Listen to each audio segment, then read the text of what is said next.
আসসালামু আলাইকুম রহমতুল্লাহি ওয়া মিক্সড ফার্মিং এর আরো একটি ভিডিওতে আপনাদের স্বাগতম।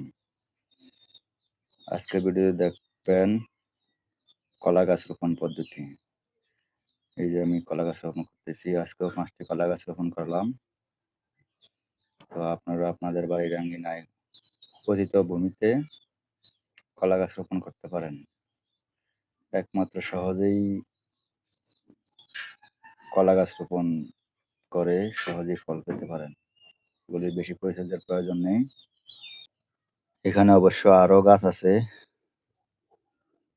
আম গাছ, কাঁঠাল গাছ, লিচু গাছ, পেয়ারা গাছ।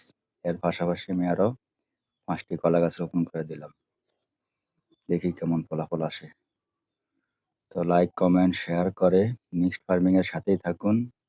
এ জাতীয় আরো ভিডিও দেখতে নিজে দেখুন এবং আপনার বন্ধুদেরকে দেখার সুযোগ করে দিন।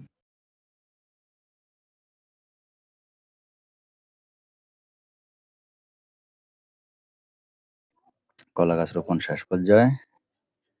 এরপর আমি এই যে পানি দিতেছি, আপনারা রোপণ শেষে একটু পানি দিয়ে দিবেন। আজকের ভিডিওটি এখানেই শেষ করছি। আসসালামু আলাইকুম ওয়া রাহমাতুল্লাহি ওয়া বারাকাতুহু।